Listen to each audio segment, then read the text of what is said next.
ሜይ 14 የዲሲ ጎዳናዎች ባገዛዙ ለታፈነው የኢትዮጵያውያን ድምጽ ለመሆን በኢትዮጵያውያንና በትውልደ ኢትዮጵያውያን ጎዳናዎች ይጥለቀለቃሉ።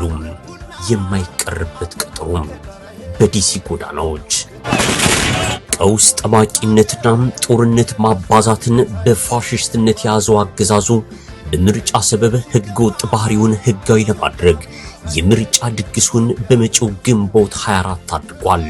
ጋዜጠኞችና የህዝብ ወኪሎችን ዘብጥያ ህዝብን ባልተቋረጠ ጦርነት ሀገር በማያባራም ትርምስ ውስጥ እየዋኙ ምርጫን ማሰብ ሞራላዊ ህጋዊና ምክንያታዊ አይደለም። የሀገሪቱ አብዛኛው ግዛቶች ጦርነት በየሰፈሩ በሚያፏጭበት ህዝቡም የህልውና ስጋት ውስጥ በወደቀበት የፖለቲካ ምህዳሩ ጠቦ አንገቱ ታንቆ መተንፈስ በማይቻልበት ደረጃ ላይ ያለም ምርጫም ማደናገሪያ እንጂ መዳኛ ለመሆኑን በዲሲና አካባቢው ያሉ ኢትዮጵያውያንና ትውልደ ኢትዮጵያውያን በመጪው ሜይ 14 10 ሰዓት ኤም ላይ በዋሽንግተን ዲሲ ታላቅ የተቃውሞ ሰልፍ ያደርጋሉ። ከምርጫ በፊት በህይወት መኖርን፣ ከጦርነት አውድ መውጣትን፣ የተረጋጋም ከባቢያዊ ሁኔታ መፍጠር ይቅደም። ከህዝብ ጋር እየተዋጉና ያለ ተፎካካሪ የሚደረግ ምርጫ ያለ ሙሽራ የሚደረግ ሰርግ መሆኑን በጋራ ቆመን ለዓለም እናስተጋባለን። በኢትዮጵያም አሁናዊ ሁኔታ ምርጫ የሞት ገመድ፣ የሴራ መጎንጎኛ፣ የህገ ወጥነት ማራዘሚያ ውል መሆኑን ድምጻችን በጋራ ቆመን በዲሲ ጎዳናዎች ለዓለም እናሰማለን። የተቃውሞ ሰልፉም የሚካሄድበት ቦታ 2201 ሲ ስትሬት ኖርዝ ዌስት ዋሽንግተን ዲሲ ሜይ 14 ከቀኑ 10 ሰዓት ኤም ኢትዮጵያውያንና ትውልደ ኢትዮጵያውያን ለታፈነው ወገናቸው ድምጽ ለመሆን የማይቀርበት ቀጠሮ ይዘዋል። አዘጋጆች የአማራ ማህበር ከሌሎች የኢትዮጵያ ኮሚኒቲዎች ጋር በመተባበር ሜይ 14 የዲሲ ጎዳናዎች ባገዛዙ ለታፈነው የኢትዮጵያውያን ድምጽ ለመሆን በኢትዮጵያውያንና በትውልደ ኢትዮጵያውያን ጎዳናዎች ይጥለቀለቃሉ። የማይቀርበት ቀጠሮ በዲሲ ጎዳናዎች። ሰላም ጤና ይስጥልን ተመልካቾቻችን፣ እንደምን ዋላችሁ እንደምን አመሻችሁ። ከአንከር ሚዲያ ዝግጅት ክፍል ያክብሮ ሰላምታችን እናቀርባለን። በመላው ዓለም የአማራ ማህበራትና ሌሎች ኢትዮጵያውያን በኢትዮጵያ በተለይም በአማራ ክልል ያለውን ወቅታዊ ሁኔታ በተመለከተ ለዓለም አቀፉ ማህበረሰብ ድምጻቸውን የሚያሰሙበት ትዕይንተ ህዝቦች እየተካሄዱ ይገኛሉ። በዚህ በዋሽንግተን ዲሲ የፊታችን ሐሙስ እዚህ በዋሽንግተን ዲሲ በሚገኙ የአማራ ማህበራትና ሌሎች ኢትዮጵያውያን አማካኝነት የሚካሄድ ትዕይንተ ህዝብ ተዘጋጅቷል። ይህንን አስመልክተን ከአዘጋጅ ክፍሉ ግብረ ኃይል አባላት ጋር የምናደርገውን ቆይታ እንድትከታተሉ እንጋብዛለን። መልካም ጊዜ።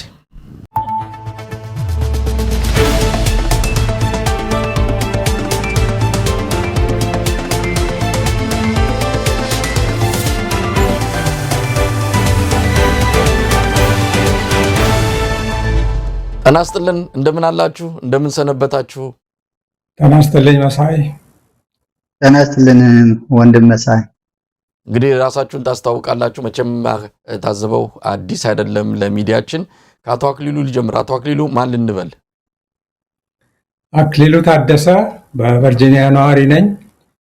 ቀድሞ የአዲስ አበባ ዩኒቨርሲቲ መምህር፣ በመለስ ዜናዊ መንግስት ከተባረሩት መምህራን አንዱ ነኝ። በዚህ አጋጣሚ እንኳን ተዋወቅን። እንግዲህ ከ42ቱ ከተባረሩት መምህራን አንዱ እርሶ ነበሩ ማለት ነው?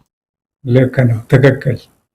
በዛን ጊዜ ማህበራችን የዲሞክራሲው መንገድ ትክክል ስላልሆነ፣ አካሄዱም የመንግስቱ ትክክል ስላልሆነ እንዲመከር በህዝብ ውይይት በማዘጋጀት በአዲስ አበባ ዩኒቨርሲቲ ውስጥ በተለይ ሊመሰረት የነበረው በዝግጅት ላይ ያለው አፓርታይድ የሆነ መንግስት ስለሆነ ለኢትዮጵያ አይጠቅማትም በሚል መምህራንንም ተማሪዎችንም እንዲሁም ህዝቡን በማነቃነቅ ላይ በነበርንበት ሰዓት 42 መምህራንን የአይናቸው ከለር አላማረኝም በሚል ኮድ ካባረረን አንደኛው ነኝ።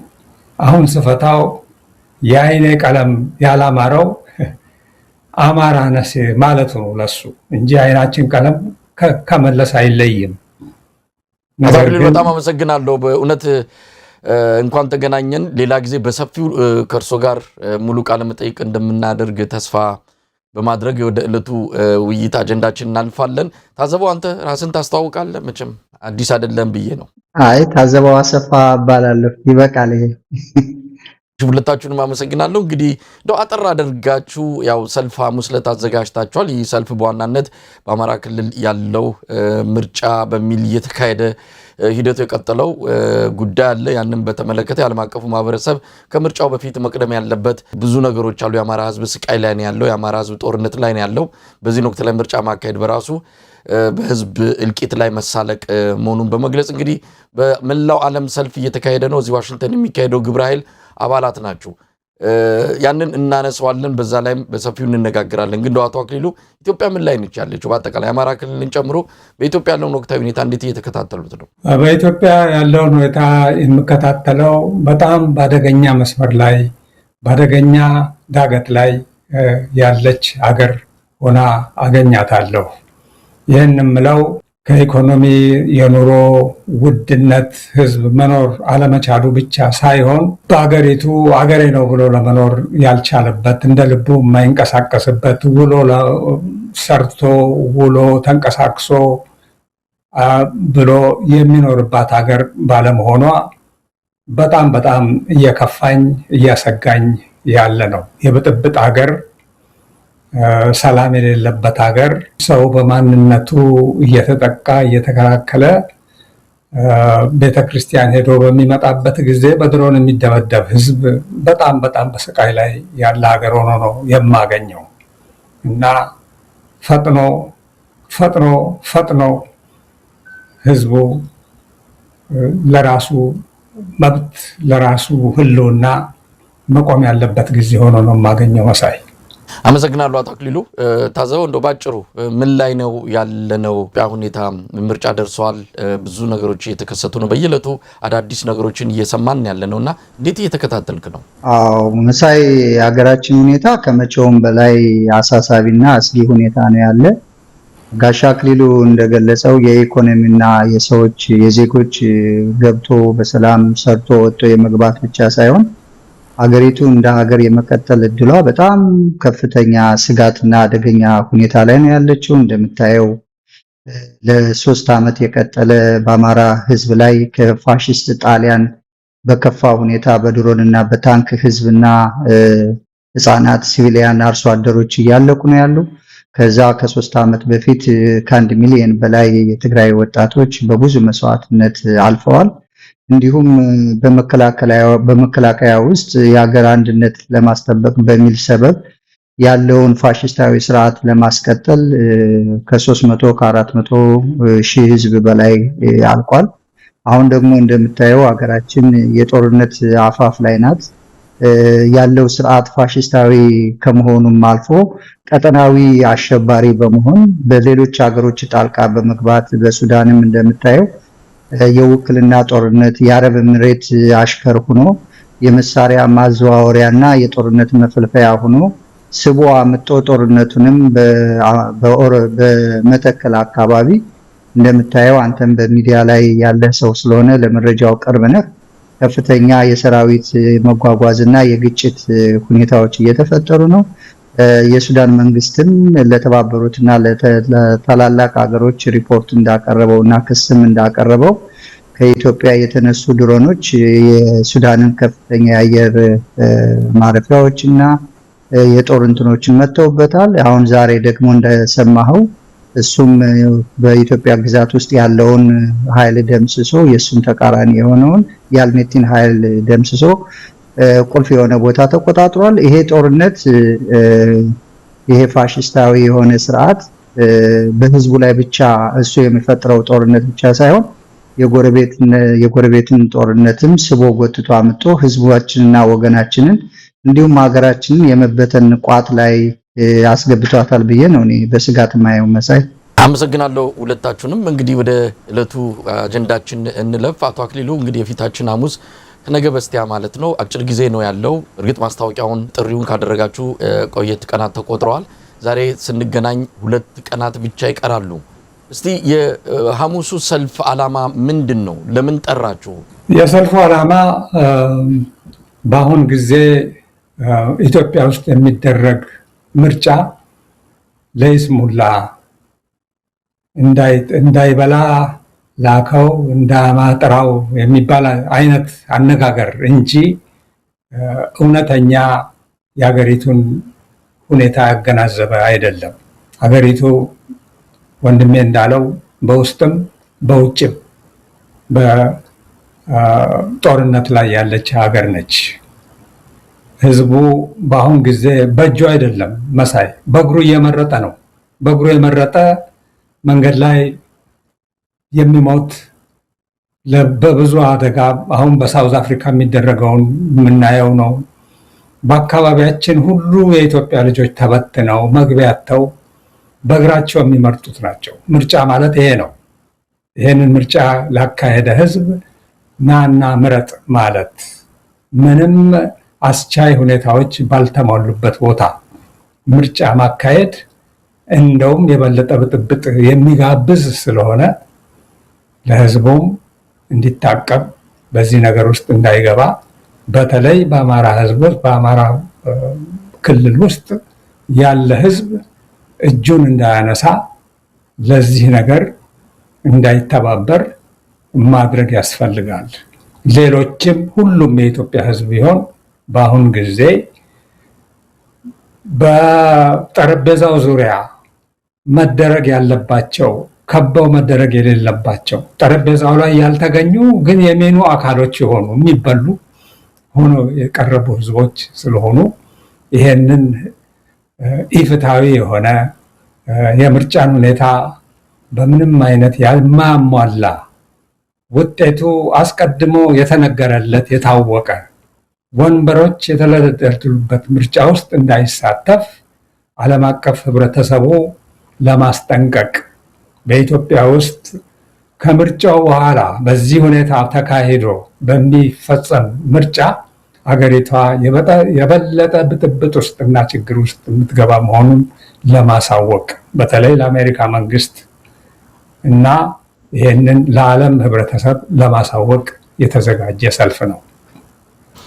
ታዘበው የምጨምረው አለ በዚህ ጉዳይ ላይ ዓላማውን በተመለከተ ነው። እንግዲህ ምርጫ መካሄድ የለበትም እንኳን አይደለም በአማራ ክልል ጦርነት ውስጥ ባለ በሌላውም የኢትዮጵያ አካባቢ ምርጫ ለማካሄድ የሚያስችል ምንም አይነት አስቻይ ሁኔታዎች የሉም የሚለው በብዙ አካላት ዘንድ እየተገለጸ ይገኛል። አገዛዙ ግን ገፍቶበታል። ለማንኛውም ዓላማውን በተመለከተ የሐሙሱን ሰልፍ የምጨምረው ነገር ካለ ምንድነው መሳይ፣ ይሄ ዲሞክራሲ የሚባለው አስተሳሰብ ከመጣ በኋላ በሀያላን ሀገሮች በአፍሪካም ሆነ በሌሎች ሀገሮች ዲሞክራሲ የሚለው የሰው ልጆች የራሳቸውን መሪ ከራሳቸው ውስጥ መርጠው የሚፈልጉትን መርጠው በረዛ በመረጡት ኃይል የሚተዳደሩና መብትና ሰዋዊ መብታቸውን የሚያስከብሩበት ፕሮሰስ ነው እና ይሄ ምርጫ ያካሄዱ አገራቶች በዲሞክራሲያዊ ፕሮሰስ እውቅና ተሰጧቸው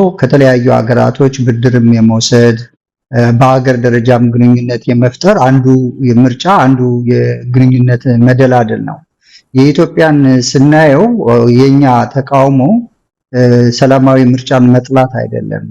የኛ ተቃውሞ ይሄ ስርዓት አንደኛ ጋሻ አክሊሉ እንዳለው ምርጫውን በራሱ መንገድ ጨርሷል፣ በሚኒሻዎች አድሏል።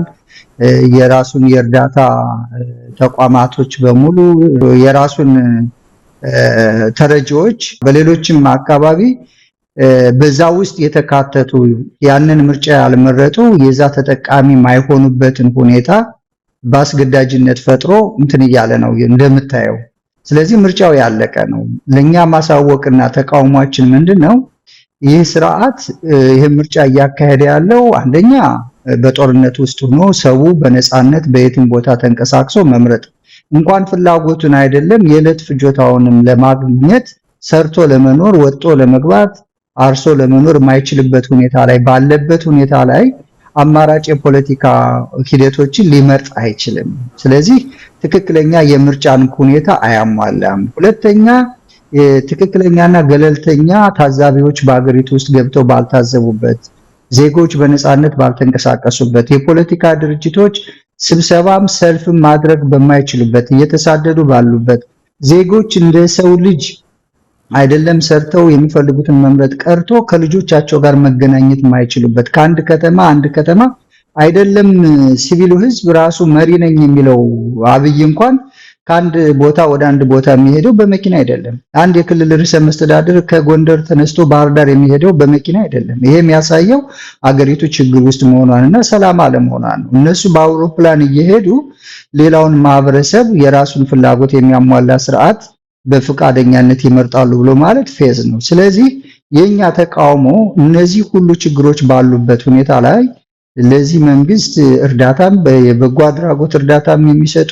የዲሞክራሲያዊ ተቋማትን ለተለያየ መንገድ ይህንን መንግስት የሚያግዙ በስልጠናም በማንኛውም መንገድ የሚያግዙ አካላቶች ለዚህ ስርዓት ለሚያደርገው ምርጫ አንደኛ ህዝቡ እንዳይሳተፍ ይህንን ምርጫ የመፍትሄ አካል አድርጎ እንዳያይ፣ ሁለተኛ ደግሞ አስገድዶም እና ኦልሬዲ በራሱ መንገድ ያጠናቀቀውን ምርጫ ግልጽና ተጠያቂነት ያለበት ባለመሆኑ አሜሪካም ሆነ ሌሎች ሀገራቶች እውቅና እንዳይሰጡት ነው የኛ ዋናው ተልኳችን። እንግዲህ አቶ አክሊሉ ምናልባት ይሄ አማራ ክልል የሚካሄደው ምርጫ በተመለከተ ራሱ አገዛዙ ሰሞኑን የጸጥታ ቢሮ ኃላፊ የተናገሩትን ለአብነት መጥቀስ ይቻላል። እሳቸው የሚሉት ትንቅንቅ እንዳለ ነው ቢገልጹት። ከምርጫ ጣቢያዎች ጽንፈኞች ነው የሚሏቸው በጽንፈኞች ጥቃት እንዳይደርስባቸው የምርጫ አስፈጻሚዎች እንዳይታፈኑ በጣም የተናነቁ ምርጫውን ለማካሄድ ግብ ውስጥ እንዳሉ ይገልጻሉ። በእንደዚህ አይነቱ ሁኔታ የሚካሄድ ምርጫ አለ ወይ? ምርጫ እንግዲህ በመፈክራችሁም በመሪ ቃላችሁም በየተለያዩ ከተሞችም የተሰራጨው የሰልፉ የትዕይንተ ህዝቡ መሪ ቃልም ምንድነው ጥይት ባለበት እንዴት ምርጫ ይካሄዳል የሚልም ትልቅ መልእክት ያዘለ ነው። አዎ ይሄ የሀገሪቱ የሰላም ሁኔታ ምርጫ ቦርድ ተብየው እንኳን በራሱ አነጋገር በቀይ ያስቀመጣቸው አካባቢዎች የሚበዙበት፣ ቀይ ማለት ነፃነት የሌለበት፣ ዝውውር የሌለበት፣ ሰላም የሌለበት ቦታ ነው። ይሄንን ራሳቸው ከተቀበሉ በኋላ በዛው አካባቢ ደፍጥጠን አስገድደን ትመርጣለህ ማለት ነው። ይሄ በሌላው አነጋገር እና ይሄ አስፈላጊ ሆኖ በነሱ በኩል ምረጡኝ በሚሉት በኩል አስፈላጊ የሆነበት ምክንያት ቅቡልነታችን ስላለቀ አሁንም ደግሞ ሰርቲፊኬሽን ስጡንና የምንሰራውን ነገር እንቀጥልበት ነው። እስካሁን አሸጋግረናቸዋል፣ ከዚህም እናሸጋግራቸዋለን ነው። ነገር ግን እስካሁን አሸብራችሁናል፣ ወደፊትም ታሸብሩናላችሁ። በዚህ ምክንያት በምርጫ ውስጥ ወደን ራሳችን አንገባበትም፣ እዛው ቆሙልን የሚል ጥያቄ ነው ህዝቡ የሚያቀርበው እና የሚፈለግበት ቅቡልነት አለኝ ለማለት ነው። ይሄ ነው፣ ሌላ እንትን የለው። የጀመርኩትን ስራ ልቀጥልበት፣ አሁንም ምግብህን ከአፍህ ነጥቄ መብራትና አሸብራቂ መብራት ላብራልህ ነው። አሁንም አንተ የምትበላው ሳይኖርህ መዝናኛ ቦታ ልስራልህ ነው። ሌላ እኮ የፖሊሲ ነገር የለም። አንድ መንግስት የሚመረጠው ትራክ ሬከርድ ሲኖረው ነው። አንድ ሰው የምትቀጥረው ለስራ እንኳን ምን ሰርተሃል ከዚህ በፊት ብለህ ነው። ምን ሰራሁ ብሎ ነው ይሄ መንግስት የሚያቀርበው። ከነበረበት ኢትዮጵያ ከተነሳበት ሰዓት አሸጋግርሃለሁ ካለው ሰዓት ጀምሮ ወዴት እየሄደ ነው ይህ ሀገር? እና የተፈለገበት ምክንያት ሪሊ የህዝቡን ችግር ለመፍታት ከህዝቡ ጋር ለመወያየት በኩልነት ሳይሆን በዘፈን አትቀይሩኝም፣ ባሉባልታ አትቀይሩኝም፣ በአነጋገር አትቀይሩኝም ማለት እኔ ያችን ድምፅ ካገኘው በኋላ በሙሉ ልብ የምሰራውን ነገር እንዳሁኑ አሁን ምን አያችሁ ከዚህ በኋላ የሚቀጥለውን አሳያቸዋለሁ የሚል የፉከራ ንግግር ነው የማየው። እና የተፈለገበት አርጀንት የሆነበት ምክንያት ይሄ ነው፣ ሌላ ምክንያት አይደለም። ነገር ግን ምራቅ የዋጠ ለሀገር የሚያስብ ሁኔታውን አገናዝቦ ይሄንን ባሟላ ከነኚህ ጋር ጠረጴዛ ላይ ብቀመጥ የሐሳብ ልውውጥ ባደርግ ነገሮችን ላለዝብ ወደ ሰላም ላመጣ እችላለሁ የሚል ማረጋገጫ መስጠት በሚገባበት ሰዓት ዝም በልና ግፋ ብለው ወደፊት የሚል አካሄድ ይሄ በእውኑ አገሪቱን የባሰ ቀውስ ውስጥ የሚከት ነገር ሆኖ ይሰማኛል። አመሰግናለሁ አቶ አክሊሉ። እንግዲህ ታዘበው በቅርቡ የአሜሪካው አምባሳደር ወደ ባህር ዳር አቅንተው ነበር። ዋና ዓላማቸው በክልሉ ያለውን የጸጥታ አጠቃላይ ሁኔታ ለመቃኘት ነው። ያው በፊት ለፊት የተነገረው ሌላ ቢሆንም ከዛው ጋር ተያይዞ የመጣው መረጃ እንደሚያመለክተው በ36 የምርጫ ወረዳዎች በአማራ ክልል እንግዲህ ከ123 አካባቢ መቀመጫዎች የአማራ በሕዝብ ተወካዮች ምክር ቤት ካሉት 36ቱ ላይ የምርጫ ወረዳዎች ፈርሰዋል። ምርጫ ፈጽሞ ማካሄድ አይቻልም። እንግዲህ ይሄ አረንጓዴ ወይም ደግሞ ቢጫ በሚባሉ አካባቢዎች ያለ ነው። በቀዩ ፈጽሞ የሚሞከር እንዳልሆነ ይታወቃል። ስለዚህ ሙሉ የሆነ አሁን እነሱ በሚሉት በዋና ዋና በባህር ዳር፣ በደሴ፣ በጎንደር በእነዚህ አካባቢዎች ምርጫ ድምፅ አገኘን ብለው ምክር ቤቱን ሊመሰርቱና ህዝብ ድምፅ ሳይሰጥ ከወዲሁም የምርጫ ድምጾች በምድር ከረጢት ታሽገው ወደ አዲስ አበባ እየተላኩ እንዳለም ሰምተናል። ምርጫው ገና ግንቦት 24 የሚካሄደው ነው ሳለ ከወዲሁ አማራ ክልል ምርጫ እያበቃ እንደሆነም እየተነገረ ነው። በጣም አስቂኝ፣ በጣም ቀልድ የሆነ የህዝብን ፍላጎት የደፈለቀ ሂደት ነው እየተከናወነ ያለው።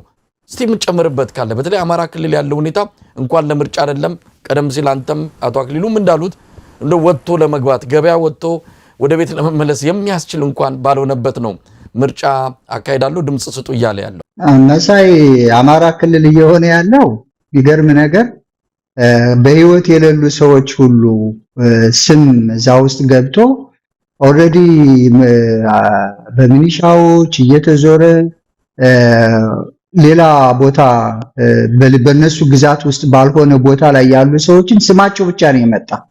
እዛ ወረዳው ላይ መሄድ አልቻሉም፣ ቀበሌው ላይ መሄድ አልቻሉም። ግን የነዛን ሰዎች ስም ባህር ዳር ላይ ሆነው በድሮ በመዋቅራቸው በዚህ በአገልግሎት በሚያገኙበት ማዳበሪያ በሚወስዱበት የጤና መድን በገቡበት ያንን ዶክመንት አሰባስበው ከዛ ሊስት አወጣው በምርጫ ስሙ ውስጥ አስገብተው ነው የምርጫ ሳጥኑን እየሞሉ ከባህር ዳርም እንኳን አልተማመኑም። የሆነ ቦታ ድንገት መጣው በሆነ መንገድ የምርጫ ካርዱን የተሰበሰበበትን ቦታ የሆነ ነገር ቢፈጠር በሚል ኦሬዲ አስረው ምን ብለው ወደ አዲስ አበባ ሸኝተዋል። ምርጫው ተካሂዷል ለማለት እና ይሄ አንደኛ ህዝቡ ያውቃል በሚኖርበት አካባቢ ማን እያስተዳደረው እንደሆነ። ይሄ ብልጽግና የሚባለው እግር መትከል አይደለም ሐሳብ መትከልም እንዳልቻለ ማንም ሰው በአካባቢው እንደተነሳ ፋኖች ከህዝብ ጋር የሚያደርጉትን ውይይት እያየሁ ነው። ምን አይነት ህዝቡ ምን አይነት በነፃነት ምን አይነት ስሜት እንደሚያሳይ እያየሁ ነው። እንደገና ህዝቡ ምርጫ የሚባለውን እንደገና የእኛን እንድትገሉ እድል አንሰጣችሁም በሚል ከፍተኛ ተቃውሞ ሰልፍ እያደረገ ነው ያለው እና አማራ ክልል ውስጥ እሱ የፈለገው ምንድነው? በቃ ለጀስመንስ የመንግስትነት እውቅና አግኝቻለሁ ብሎ አሁንም ጦርነት ቢከፍት ከሌሎች ሀገሮች መሳሪያ መግዛት የሚችልበት ብር መበደር የሚችልበት እንደ መንግስት ግንኙነት መፍጠር የሚችልበትን እውቅና ለማግኘት እንጂ እዛ አካባቢ በፍጹም ተቀባይነት እንደሌለው ህዝቡም እንዳልመረጠው እነሱ ምን እያደረጉ እንደሆነ ህዝቡና እነሱ እኮ ይተዋወቃሉ። አሁን እየተሰራ ያለ ድራማው መንግስት የሚባለው አካል ለውጭ ዲፕሎማቶች ነው እንጂ ከህዝቡ ጋር እኮ ተፋቷል፣ ተለያይቷል። ምክንያቱም መሳይ ይሄ ሰውዬ ሲመጣ እምነቱን የኢትዮጵያ ህዝብ አልጠየቀው፣ ማንነቱን ብሔሩን የኢትዮጵያ ህዝብ አልጠየቀው፣ በነበረው ስርዓት ውስጥ የነበረውን ኃላፊነትና ፈጽሟል የሚባለውን ወንጀል አልጠየቀው።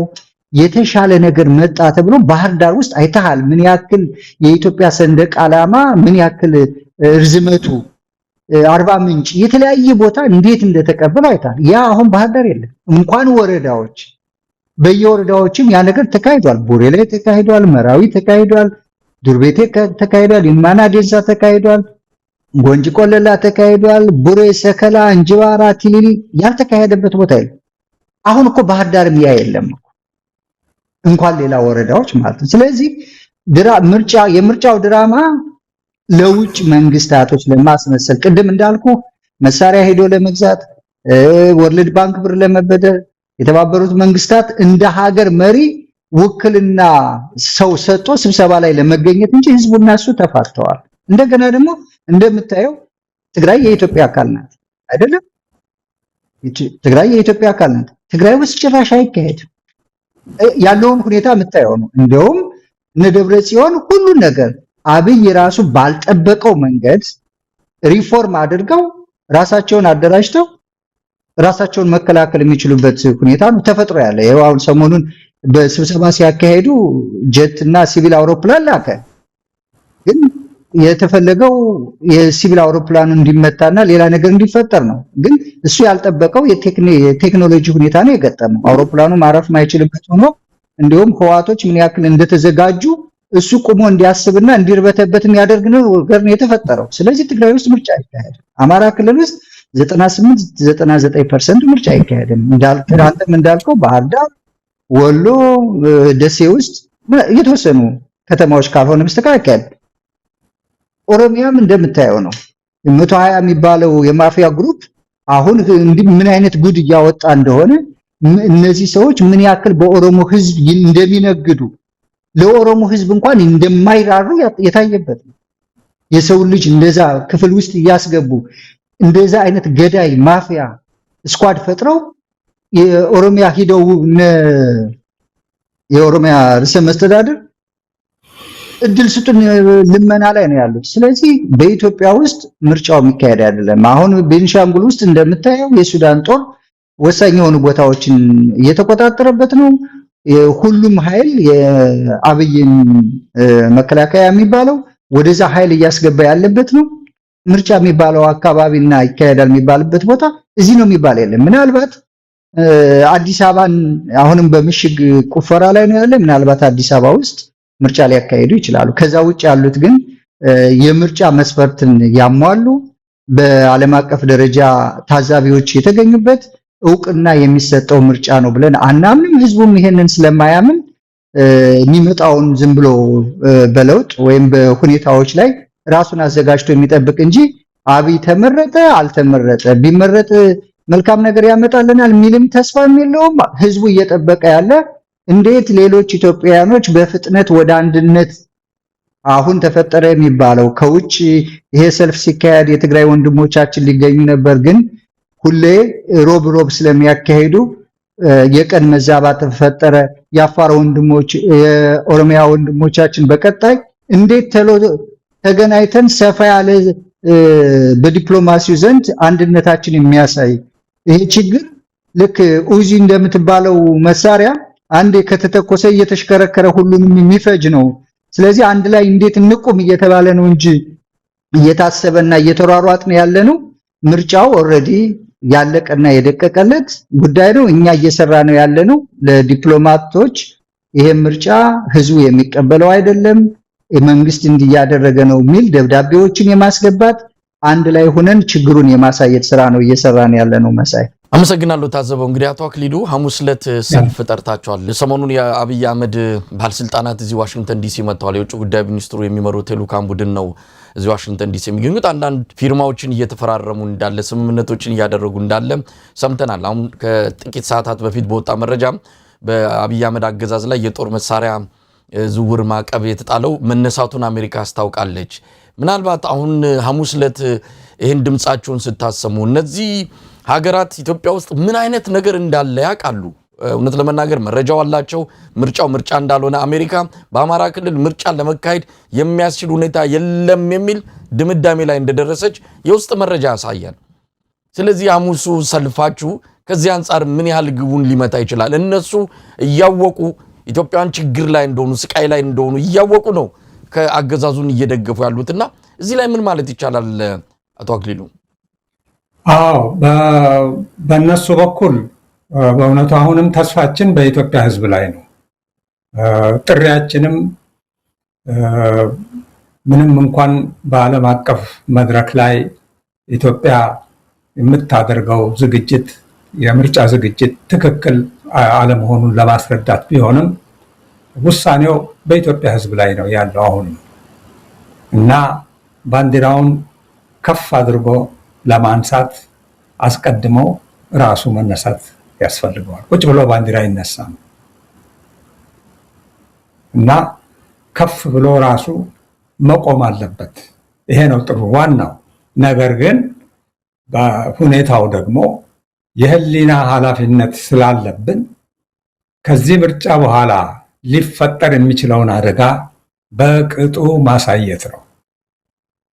በኃላፊነት እንዳይጠየቁ እነሱም እዚህ ውስጥ ታዛቢ መላክ፣ ለእርዳታ ሰፖርት መስጠት፣ ከዚህ መንግስት ጋር ያላቸውን ማንኛውንም ነገር ፈትሸው ወደ ህዝብ ወገን እንዲቆሙ በህዝብ ስም የምናደርገው ጥሪ ነው። ይሄ እሺ ካሉ አሉ፣ ካላሉ ግን መንግስት በሚሰማው ቋንቋ የሚያናግረውም ኃይል በዛው መንገድ ይቀጥላል። ነገር ግን ውጤቱ ጥሩ አይደለም። ብዙ ሰላም የጠየቁ የሰላም ሽግግር የጠየቁ በቃላት ብቻ በጥያቄ ብቻ የታሰሩ የፓርላማ አባሎች አሉ። እነ ክርስቲያን ታደለ ብትመለከት እና ሌሎች የፖለቲካ ሰዎች በጽሁፋቸው በብዕራቸው ብቻ የአማራን ጉዳይ ስላነሱ እስር ቤት የሚማቅቁ ብዙ ወገኖቻችን አሉ እና ከዚህ መንግስት የሚጠበቀው ይህንን ነገር ለማርገብ የፖለቲካ እስረኞችን፣ ጋዜጠኞችን፣ ሰብአዊ መብት ተከራካሪዎችን መፍታት ኤቪደንስ ነው። ሚዲያውን መክፈት፣ ሌሎች ተቃዋሚዎችን ወደ ጠረጴዛ መሳብ የሚገባው ሲሆን ተሯሩጦ በምርጫ መረጥክም አልመረጥክም እኔው ነኝ የምቀጥለው ማለት ትልቅ እብሪት ነው። ይሄ በህዝብ ላይ የሚፈጸም እብሪት ነው። ነገር ግን አሁንም በጩኸት በሚገባቸው ቋንቋ ለኢንተርናሽናል ድርጅቶች ለአሜሪካን መንግስት ሊፈጠር የሚችለውን አደጋ አሁን ያለንበትን ሁኔታ እነሱ ከተረዱት እኛም ከምንረዳው ህዝቡ ካለበት ሁኔታ እንዲስተካከሉ ይህንን ማቅረብ ነው። አመሰግናለሁ አቶ አክሊሉ። እንግዲህ ታዘበው የሐሙሱ ሰልፍ ዋና ተልዕኮ ያው ቀደም ሲል የጠቀሳችሁት ነው። በምርጫው አንጻር ያለውን አጠቃላይ ሁኔታ ለዓለም አቀፉ ማህበረሰብ ማሳወቅና ጫና መፍጠር ነው። እንግዲህ በመላው ዓለም እየተካሄደ ይገኛል። እስካሁን በብራስልስ፣ በሲያትል እንደዚሁም በሌሎች አካባቢዎች እየተካሄደ ነው። በቀጣይም በበርካታ ከተሞች እንደሚካሄዱ ነው ከወጣው መርሃ ግብር መረዳት የተቻለው። አጠቃላይ መልእክቱ ተመሳሳይ በሆነ መልኩ የሚካሄድ እንደሆነ ለመረዳት ተችሏል። እስቲ የሐሙሱ ላይ እንቆይና እንግዲህ ሐሙስ ዕለት በዋናነት ይህንን ቀደም ሲል ከጠቀሳችሁት ዓላማ ባሻገር ኢትዮጵያውያን ምን ይጠበቅባቸዋል? በዕለቱ ተገኝተው ምን አይነት ድምፅ ነው ማሰማት ያለባቸው? ባንዲራውን አንሳ ብለዋል አቶ አክሊሉ። ከባንዲራው ባሻገርም እዛ ሀገር ቤት ያለው ወገን ምን ማድረግ እንዲገባው ብላችሁ ነው በዛው አጋጣሚ መልእክት ልታስተላልፉ የተዘጋጃችሁት? አጭር ነው። እኔ ጥሪውን ለማቅረብ የምፈልገው በተለይ ለኢትዮጵያ ምሁራን በዩኒቨርሲቲ በትምህርት ቤቶች ያሉ አካባቢ ያላችሁ እዚህ ምርጫ ውስጥ አትሳተፉ። ምርጫው እንደገና ኢትዮጵያን 5 ዓመት ላይሰንስ መስጠት ነው ለገዳይ እና እዚህ ምርጫ ውስጥ አትሳተፉ። በጎረቤታቸው የሚቀረው ጥቅም ሽንኩርት አይሰጥም፣ ከቀበሌ አይሰጥም የሚል ማስፈራሪያ ሁሉ የሚያልፍ ስለሆነ እሱን ተቋቁማችሁ ወደ ምርጫው እንዳትሄዱ ማለት ነው።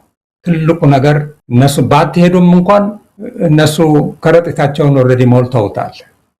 ነገር ግን ሄዳችሁም ደግሞ የዚህ ተሳታፊ መሆን በራስ ላይ መፍረድ ስለሆነ የኢትዮጵያ ሕዝብ ይህንን ተገንዝቦ ከፍራቻው ቆፈን ተላቆ የለም አይገባኝም የምፈልገው ይህንን ነው ብሎ መግለጽ መነሳት ያስፈልገዋል።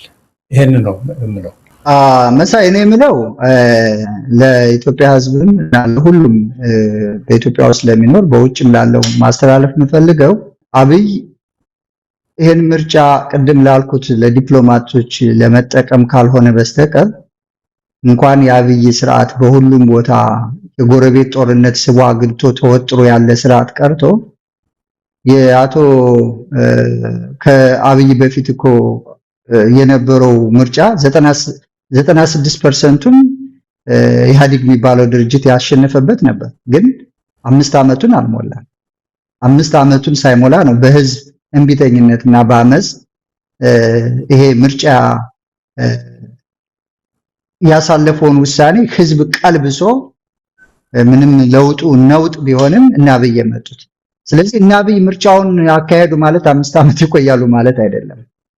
5 ዓመት አይደለም 1 ዓመት አይደፍንም። ይሄን ክረምት አያልፍም። በኔ የፖለቲካ ትንታኔና በኔ የፖለቲካ አረዳድ ኢትዮጵያ አሁን ባለችበት ሁኔታ አይደለም 5 ዓመት መስከረምን አይደፍንም አብይ።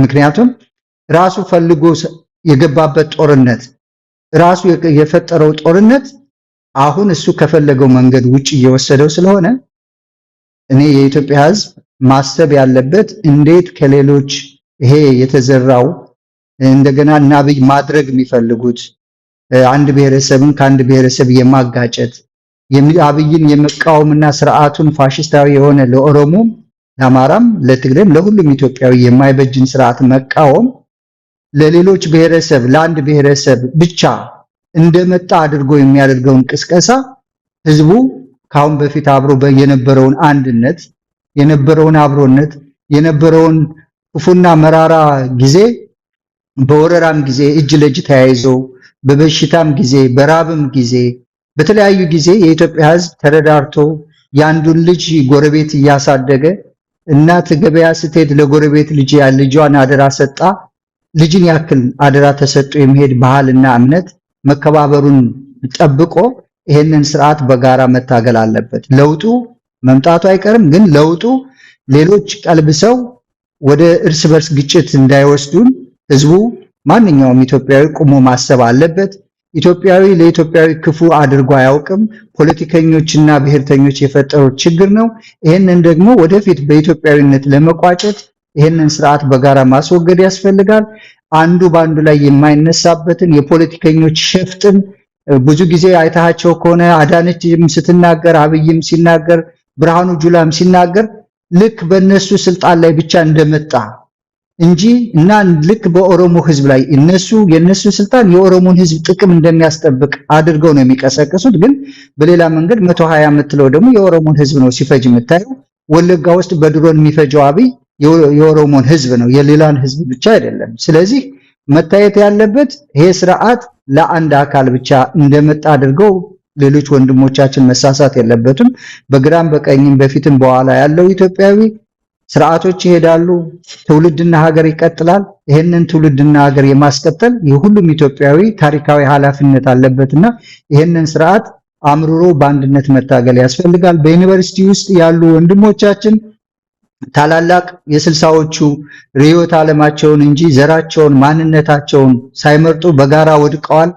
ባድዋ በማይጨው አሃት ቅድመ አያቶቻችን ከየት መጡ ሳይባል በኢትዮጵያዊነት አብረው በአንድ ጉድጓድ ውስጥ ደማቸውን አፍሰዋል። ይህ ሰንደቅ ዓላማ ከፍ የተደረገው ዝም ብሎ በቀላል ነገር አይደለም። በየቤተሰቦቻችን አሃት ቅድመ አያቶቻችን ማይጨው ድረስ ሂደው መስዋዕትነት ከፍለውበታል፣ ቆስለውበታል፣ ተሰውተው ቀርተዋል። ስለዚህ ደማችንም አጥንታችንም በሁሉም የኢትዮጵያ ዳር ድንበር የተሳሰረ ነው። ይሄ ስርዓት ትናንት እንደመጡት ትናንት እንደሄዱት ይሄም ማይረባ ስርዓት እንዲያውም ከነበሩት ስርዓቶች በሙሉ አቅም የሌለው ዕውቀት የሌለው የሚያደርገውን የማያውቅ ጠዋት የተናገረውን ማታ መድገም የማይችል ጤዛ የሆነ ስርዓት ነገ መውደቁ አይቀርም። አንድነታችንና ኢትዮጵያዊ ባህላችንን ግን በአንድነት ጠብቀን ማስቀጠል ይገባናል ነው። በዚህ አጋጣሚ አርቲስቱም የታሰሩ አርቲስቶችንም በሰልፉ ላይ እናነሳለን። በቴዎድሮስ ላይም የሚደረገው ጫና እንዲቆም ደብዳቤዎች እናስገባለን። ብዙ ስራዎችን ነው የምንሰራው። ወደፊትም አጠናክረን በሁሉም መንገድ እንቀጥላለን። መሳይ አቶ አክሊሉ እንግዲህ ሐሙስ ዕለት በጣም ቅርብ ነው፣ አጭር ጊዜ ነው ያለው። ኢትዮጵያውያን ይህንን ሰልፍ አካል ሆነው ወጥተው ድምጻቸውን እንዲያሰሙ ምን ማድረግ አለባቸው? በተለይ በዋሽንግተን ዲሲና አካባቢው ከቅርብ ጊዜ ወዲህ ተመሳሳይ የሆነ በደል ተመሳሳይ የሆነ ሰቆቃ ኢትዮጵያ ላይ የደረሰ ግን የተበታተኑ ድምጾች ነው የሚሰሙት።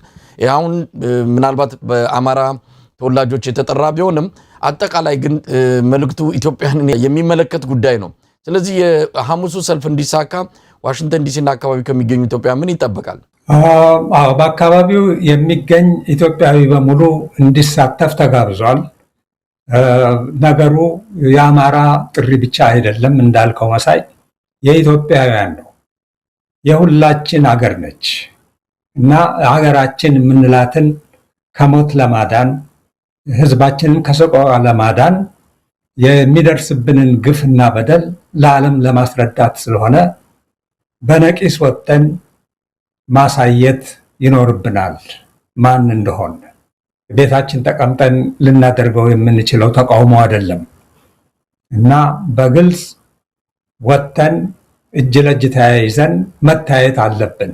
እንዲያዩን ያስፈልጋል እና ጥሪ ነው አሁን በድጋሚ የማልቀመው። ያልሰማችሁም የሰማችሁም ለሰማችሁ ላልሰማችሁ አሰምታችሁ አንድ ላይ እንድትገኙ ጥያቄያችን የኢትዮጵያ ጥያቄ ነው፣ የህዝባችን ጥያቄ ነው እና ማንንም ኤክስክሉድ የሚያደርግ ሰልፍ አይደለም። በጣም ኢንክሉሲቭ ነው ሰልፉና መሆን ያለበት። ጥያቄያችን በጣም ብሮድ ነው። በኢትዮጵያ ላይ የሚደረገውን ግፍ ለዓለም ለማሳየት ስለሆነ ሁላችሁም እንድትወጡ ነው የምንጋብዘው። በጣም አመሰግናለሁ። እንግዲህ ፊታችን ሐሙስ ከነገ በስቲያ ማለት ነው በዋሽንግተን ዲሲ ስቴት ዲፓርትመንት ከጠዋቱ 10 ሰዓት ጀምሮ ምናልባት ታዘበው ስለ ሰልፉ አጠቃላይ መረጃ ብትሰጠን። መቼ ነው? እንዴት ነው የሚካሄደው? በስንት ሰዓት ነው? አጠቃላይ የሐሙሱን መርሃ ግብር በተመለከተ አጭር ጥቆማ ብትሰጠን። ሐሙስ ነው የሚካሄደው ከጠዋቱ በአሜሪካን ሰዓት አቆጣጠር 10 AM ነው። 10 AM ያደረግነው ትራፊክ ያው ዋሽንግተን ዲሲ ትልቅ ከተማ በመሆኑ ትራፊኮች ስለሚኖሩ 1 ሰዓት 2 ሰዓት ጋፕ አድርገን ህዝቡ እንዲወጣ ብለን ነው ወደዛ ያደረግነው። ሁሌ ሰልፍ የሚደረግበት ኮንስቲቱሽን እና 21 ላይ ነው፣ ሲ ላይ ነው፣ ስቴት ዲፓርትመንት ነው እና ሰልፉ ለሁሉም ኢትዮጵያውያን ነው። አሁን እየተደረገ ያለው ነገር ምርጫው አንድ የአማራን ብቻ የሚመለከት አይደለም፣ ሁሉን ኢትዮጵያዊ የሚመለከት ነው። የአርቲስቶች ጉዳይ ሁሉን ኢትዮጵያዊ የሚመለከት ነው። የሀገር መፍረስ ጉዳይ እና አደጋ ውስጥ መውደቅ አገር ወደ አንድ አካባቢና ወደ አንድ ብሔር ብቻ የምትወድቅ አይደለችም። ችግሩ የሚመጣው ያንዱ እጣት ለሌላው ቁስሉ የሁሉም ነውና በጋራ አንድ ላይ እንድንቆም ሰልፉ የተጠራው ለሁሉም ኢትዮጵያዊ ነው። መድረኩ ሁሉንም ኢትዮጵያዊ ያስተላልፋል። ማንኛውም የሚፈልገውን መፎክር ለህዝባችን ይገልጻል። ይሄንን ስርዓት ያጋልጣል፣ ይሄንን ስርዓት ያወግዛል የሚለውን ማንኛውንም መፎክር ይዞ እንዲገኝ በአክብሮት እንጋብዛለን። እኛም ያዘጋጀናቸው አሉ። ሁሉንም የሚመጡ ሰዎችን ይሄ ታሪካዊ ሁኔታ ነው። እንደካውን በፊቱ መጥቶ ዝም ብሎ መበተን የለም። ይህ ሀገራችን ትልቅና አጣብቂኝ ውስጥ የገባችበት ነው። ህዝባችን ፈተና ውስጥ ያለበት ነው።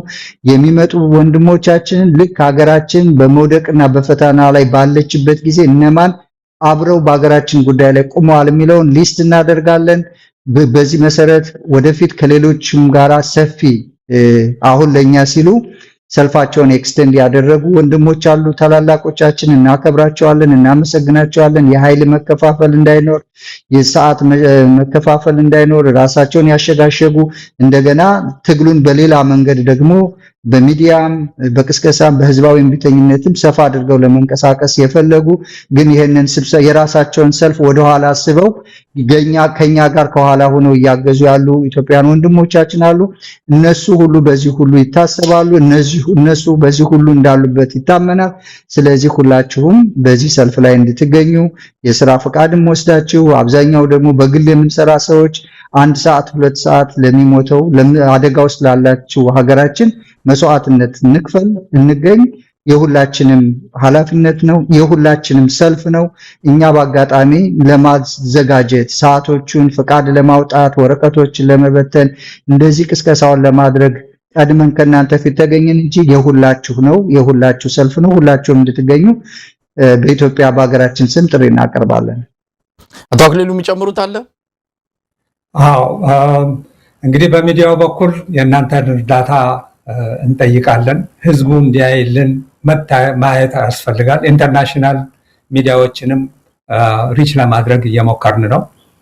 ነገሩ በእኛ ብቻ አይደለም መሆን ያለበት፣ ሁላችን በአንድነት መቆም ያለብን ስለሆነ ለምታደርጉልን ድጋፍ ሁሉ ከፍተኛ ምስጋና እናቀርባለን። መሳይ በእውነት ኢትዮጵያ ውስጥ ወቅቱን የጠበቀ ህዝቡ ማወቅና መረዳት አለበት የሚለውን ዜና እንደዚሁም ደግሞ እንቅስቃሴውን እንደገና ምሁራንን ባለሙያዎችን እነ ፕሮፌሰር አህመድን መወዳቸውን ሰው የነሱንም እየጋበዝ እንደገናም ደግሞ አሁን ኢትዮጵያውያን በጋራ የተለያየ እምነትና አስተሳሰብ ያላቸው አንድ ላይ እየመጡ እየተስተናገዱ ላይቭ እያስተናገድክ እንዲሁም ደግሞ ማስታወቂያችን እየነገር እንዲሁም ደግሞ በአካልም በቴክኖሎጂው በፈቀደ መንገድ መጠን ተገኝተን ለህዝባችን እንድንደርስ ስላደረክ በስብስቡ ስም እና በራሴ ስም አመሰግናለሁ። እግዚአብሔር ይስጥልን።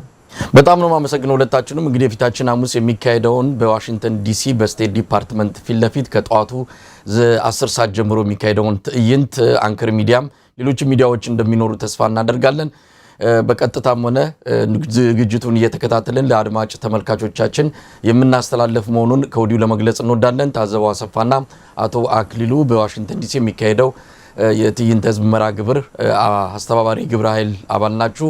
በአንከር ሚዲያ ታዳሚዎች ስም ከልብ አመሰግናለሁ። እግዚአብሔር ይስጥልኝ። እግዚአብሔር ይስጥልኝ። እናመሰግናለን።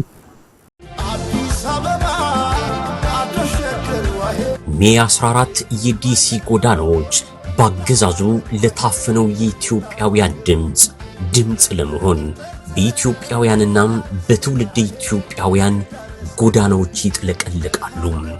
የማይቀርበት ቀጠሮም በዲሲ ጎዳናዎች ቀውስ ጠማቂነትና ጦርነት ማባዛትን በፋሽስትነት የያዘው አገዛዙ በምርጫ ሰበብ ህገወጥ ባህሪውን ህጋዊ ለማድረግ የምርጫ ድግሱን በመጪው ግንቦት 24 አድርጓል። ጋዜጠኞችና የህዝብ ወኪሎችን ዘብጥያ ህዝብን ባልተቋረጠ ጦርነት ሀገር በማያባራም ትርምስ ውስጥ እየዋኙ ምርጫን ማሰብ ሞራላዊ ህጋዊና ምክንያታዊ አይደለም።